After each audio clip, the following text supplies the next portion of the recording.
നമസ്കാരം. CPM-ഉം BJP-യും നേരത്തെ തന്നെ സ്ഥാനാർത്ഥികളെ പ്രഖ്യാപിച്ച് ബഹുദൂരം പ്രചരണ രംഗത്ത് മുമ്പിലെത്തുന്നു. കോൺഗ്രസ് പാർട്ടി ഇതുവരെ സ്ഥാനാർത്ഥികളെ പ്രഖ്യാപിച്ചിട്ടേയില്ല. അതുകൊണ്ട് കോൺഗ്രസിന് വോട്ട് ചെയ്യാൻ ആഗ്രഹിക്കുന്ന സാധാരണ മനുഷ്യരൊക്കെ അവരെ തെറിവിളിക്കുകയാണ്. നിങ്ങളിങ്ങനെ തുടങ്ങിയാൽ എന്തു ചെയ്യും?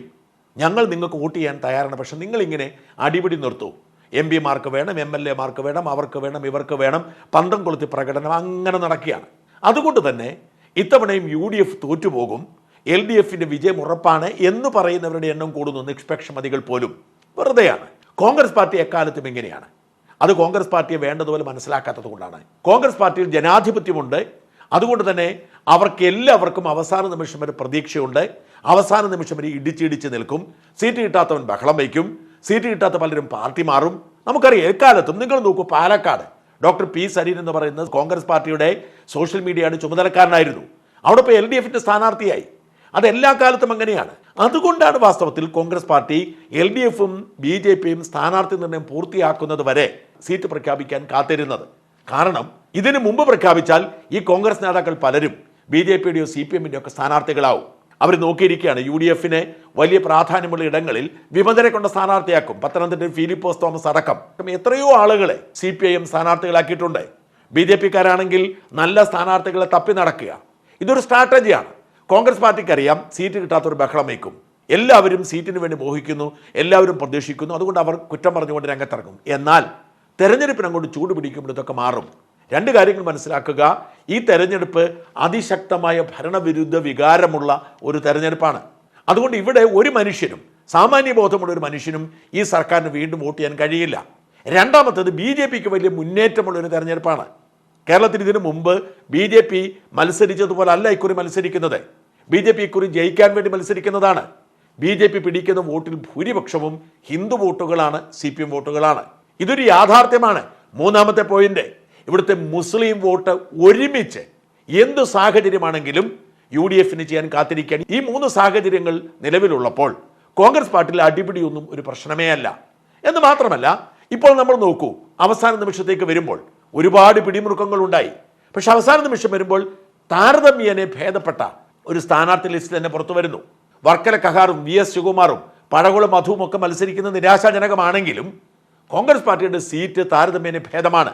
ഈ പറയുന്ന പഴകുളം മധു പോലും തോറ്റുപോകുമെന്ന് തീർത്തു പറയാൻ പറ്റില്ല. കാരണം റാന്നിയിൽ പഴകുളം മധു മത്സരിക്കുമ്പോൾ അവിടുത്തെ ജാതി മത സമവാക്യങ്ങളൊക്കെ പരിഗണിക്കുമ്പോൾ മധു ജയിക്കാം.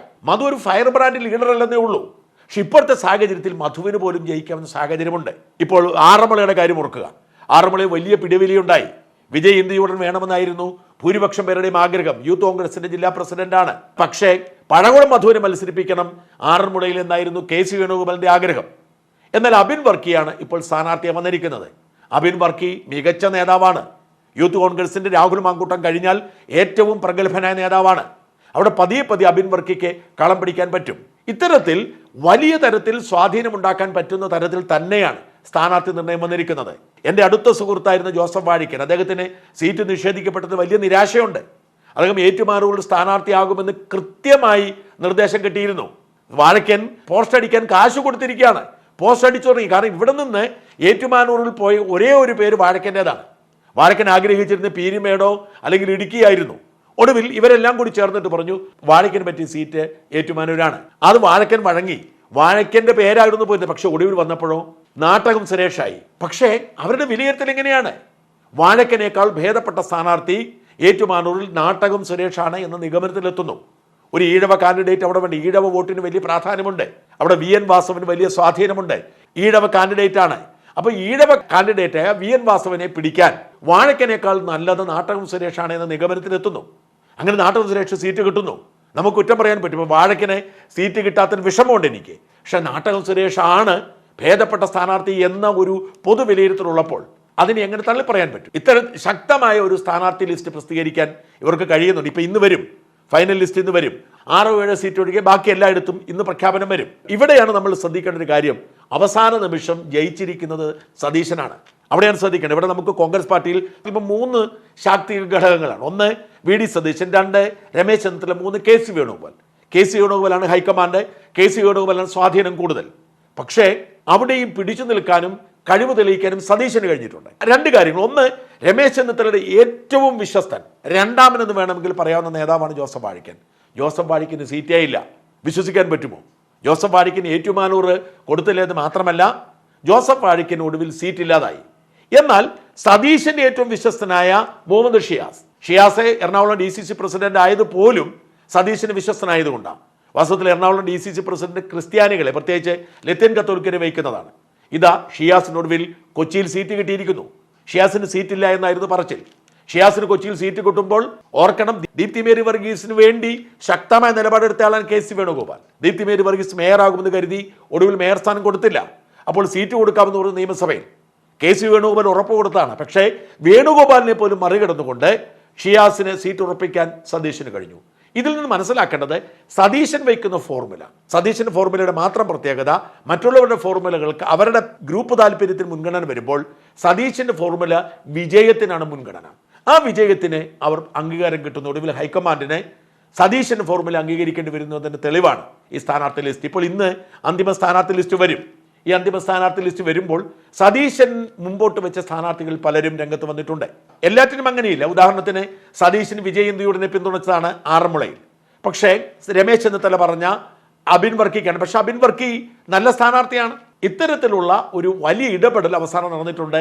ഒരു കില്ലർ സ്ക്വാഡ് തന്നെയാണ് ഇറക്കിയിരിക്കുന്നത്. ചില സ്ഥാനാർത്ഥികൾ ഒഴിച്ചാൽ ഒട്ടുമിക്ക സീറ്റുകളിലും ഭേദപ്പെട്ട സ്ഥാനാർത്ഥികളെ കൊണ്ടുവരാൻ അവർക്ക് കഴിഞ്ഞിട്ടുണ്ട്. വിജയസാധ്യത തന്നെയാണ് മുമ്പിൽ വന്നിരിക്കുന്നത്. ഇപ്പോഴത്തെ പന്തം കൊളുത്ത് പ്രകടനവും പ്രതിഷേധവും ഒക്കെ പതിയെ ഇല്ലാതാകും. ആ പ്രതിഷേധത്തിനൊക്കെ അപ്പുറത്തേക്ക് മറികടന്ന് വലിയ തോതിൽ ഒരുമിച്ച് പ്രവർത്തിക്കുന്ന സാഹചര്യം ഉണ്ടാവും. നേരത്തെ പ്രഖ്യാപിച്ച സ്ഥാനാർത്ഥികൾക്കൊപ്പം ഇനി പുറത്തേക്ക് വരുമെന്ന് പറയുന്ന സ്ഥാനാർത്ഥികൾ ഇവരൊക്കെയാണ്. നേമത്തെ രാജീവ് ചന്ദ്രശേഖറും ശിവൻകുട്ടിയോടും ഏറ്റുമുട്ടിറങ്ങിയിരിക്കുന്ന KS ശബരിനാഥാണ്. അപ്പോൾ തീരെ മോശം സ്ഥാനാർത്ഥിയല്ല. ത്രികോണ മത്സരം കാഴ്ചവെക്കാൻ പറ്റും. അവിടെ BJPയുടെ വിജയസാധ്യത ഏറ്റവും കൂടുതൽ BJPക്കാണ് വിജയസാധ്യത ഉള്ളത്. പക്ഷേ ശബരിനാഥ് വരുന്നതോടുകൂടി മത്സരം കടുക്കും. VS ശിവകുമാർ അരുവിക്കരയിൽ വന്നിരിക്കുന്നു. ഞാൻ അതേക്കുറിച്ചൊരു അഭിപ്രായം പറയാൻ ആഗ്രഹിക്കുന്നില്ല. ശിവകുമാറിനെ ഒക്കെ മാറ്റി നിർത്തേണ്ട സമയം അതിക്രമിച്ചു എന്ന് വിശ്വസിക്കുന്ന ആളാണ് ഞാൻ. T ശരത്ചന്ദ്ര പ്രസാദ് കഴക്കൂട്ടത്ത്. കഴക്കൂട്ടത്ത് ഇത് വാസ്തവത്തിൽ BJPയുടെ വിജയം ഉറപ്പാക്കുകയാണ്. ശരത്ചന്ദ്ര പ്രസാദ് ഒക്കെ കാലഹരണപ്പെട്ട നേതാവാണ്. അദ്ദേഹത്തെ കൊണ്ട് നിർത്തോടുകൂടി അവിടെ BJPയുടെ വിജയം ഉറപ്പാകണം. V മുരളീധരൻ ഉറപ്പാവുകയാണ്. പക്ഷേ കഴക്കൂട്ടത്തെ ആര് സ്ഥാനാർത്ഥിയെ നിർത്തിയാലും കോൺഗ്രസിന് അവസ്ഥ 3ാം സ്ഥാനമാണ് എന്നുള്ളതാണ് വാസ്തവം. അതുകൊണ്ട് ശരത്ചന്ദ്ര പ്രസാദ് വഴി ചില ശ്രമം നടത്താൻ തെറ്റില്ല. നെയ്യാറ്റിൻകര സനലാണ് പാറശാലയിലെ. ശക്തൻ നാടാറാണ് നെയ്യാറ്റിൻകരയിലെ. ശക്തൻ നാടാർ സ്പീക്കറായിരുന്നപ്പോൾ തന്നെ കാലുവയ്യ കൈവയ്യ എന്നൊക്കെ പറഞ്ഞ ആളാണ്. പാലോട് രവി വാമനപുരത്ത് പ്രായമായെങ്കിലും പാലോട് രവിക്ക് വലിയ സ്വാധീനമുണ്ട് എന്നത് വാസ്തവമാണ്. വാമനപുരത്തെ പക്ഷേ നെടുമങ്ങാട് പാലോട് രവിയെ നിർത്തേണ്ടത് എന്തിനാണ് വാമനപുരത്തേക്ക് അറിയില്ല. വർക്കല കഹാർ വർക്കല, മീനാങ്കൽ കുമാർ നെടുമങ്ങാട്. ഞാൻ ആദ്യം കേൾക്കണം അങ്ങനെ സ്ഥാനാർത്ഥിയെ. ബാബു പ്രസാദ് ചെങ്ങന്നൂർ. അവിടെ ഉമ്മൻചാണ്ടിയുടെ മകൾ ഉണ്ടാകുന്ന വാർത്തയൊക്കെ പക്ഷേ ബാബു പ്രസാദിനെ കൊണ്ട് നിർത്തിയിരിക്കുന്നു. രമേശ് ചെന്നിത്തലയുടെ സ്ഥാനാർത്ഥിയാണ് M ലിജു കായംകുളത്ത്. ഇക്കുറി ഉറപ്പായും UDF ജയിക്കാൻ പോകുന്നൊരു മണ്ഡലമാണ്. പ്രതിഭയ്ക്കെതിരെ M ലിജു കായംകുളത്ത്. റീഗോ രാജു ആലപ്പുഴ. ആരാന്നറിയില്ല, എന്തായാലും തോക്കാനുള്ള സ്ഥാനാർത്ഥിയാണല്ലോ. മുഹമ്മദ് ഷിയാസാണ് കൊച്ചിയിലെ. ടോണി ചമ്മണിയാണ് വൈപ്പിനിലെ. ടോണിക്ക് ഇപ്പോഴും സ്വാധീനമുണ്ട്. പണ്ട് ഒരുപാട് പേര് ദോഷമൊക്കെ കേട്ട ആളാണ്. ദീപക് ജോയ് തൃപ്പൂണിത്തുറ. മനോജ് മൂത്തേടൻ പെരുമ്പാവൂര് സിറ്റിംഗ് സീറ്റ് നഷ്ടപ്പെട്ട ഒരാളാണ് എൽദോസ് കുന്നപ്പള്ളി. അവിടെ ഡൽഹിയിൽ പോയി തൻ്റെ ലൈംഗികാപവാദ കേസ് നിരപരാധിത്വം തെളിയിക്കാൻ ശ്രമിച്ചെങ്കിൽ അതുമായി ബന്ധപ്പെട്ടൊരു തീയതി 26-ാം തീയതി. 26-ാം തീയതി എതിർ പരാമർശം വന്നാൽ മൊത്തം സ്വാധീനിക്കും എന്ന് പറഞ്ഞാണ് അയാളെ വെട്ടിയിരിക്കുന്നത്. TP ഷാജി പട്ടാമ്പി, നാട്ടകം സുരേഷ് ഏറ്റുമാനൂർ, റോയ് കെ പൗലോസ് ഇടുക്കി. ഏറ്റവും മികച്ച ഇടുക്കി റോയ് കെ പൗലോസിനെതിരെ ഇപ്പോൾ ഉയർന്നു വരുന്ന ഒരു ആരോപണം യാക്കോബക്കാരനാണോ? യാക്കോബക്കാരില്ല എന്ന് വാസ്തവമാണ്. ഇടുക്കി യാക്കോബക്കാരില്ല. പക്ഷേ അവിടെ ഇടുക്കിയിൽ അവർക്ക് നിയോഗിക്കാൻ പറ്റുന്ന ഏറ്റവും മികച്ച സ്ഥാനാർത്ഥിയാണ് റോയ് കെ പൗലോസ്. മിനി പ്രിൻസ് ഉടുമ്പൻചോല, സിറിയക് തോമസ് പീരിമേട്. കഴിഞ്ഞ തവണ പീരിമേട് കഷ്ടിയാണ് സിറിയക് തോമസ് തോറ്റു വിക്കുറുന്നത്. സന്ദീപ് വാര്യർ തൃക്കരിപ്പൂർ. അത് അത്ര മോശം എഴുതി തള്ളേണ്ട കാര്യമില്ല.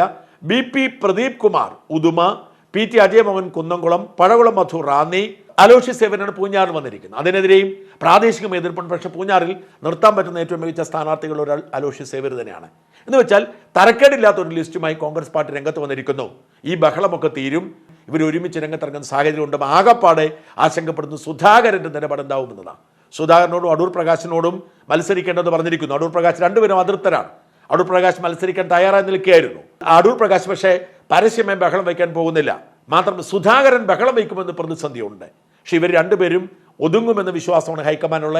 സുധാകരൻ പ്രശ്നമുണ്ടാക്കിയാൽ കണ്ണൂരിൽ മാത്രമല്ല പേരാവൂരിലും KPCC പ്രസിഡന്റ് മത്സരിക്കുന്ന പേരാവൂരിലും പ്രതിസന്ധി ഉണ്ടാവും എന്ന ആശങ്ക കോൺഗ്രസിനുണ്ട്. എന്തായാലും അത് ഉണ്ടാവാതിരിക്കാനുള്ള നീക്കമാണ് ഇപ്പോൾ സംഭവിച്ചുകൊണ്ടിരിക്കുന്നത്. എന്തായാലും കോൺഗ്രസ് പാർട്ടി ഏതാണ്ട് ഒത്തുതീർപ്പിലെത്തിയിരിക്കുന്നു. ഭേദപ്പെട്ട സ്ഥാനാർത്ഥിയുമായി രംഗത്ത് വരുന്നു. നല്ല മത്സരം തന്നെ അവർ കാഴ്ചവെക്കും. UDFന്റെ മേലെ പ്രതീക്ഷ തെറ്റുകയില്ല എന്ന് വ്യക്തമാവുന്ന സാഹചര്യം രൂപപ്പെട്ടു വരുന്നു.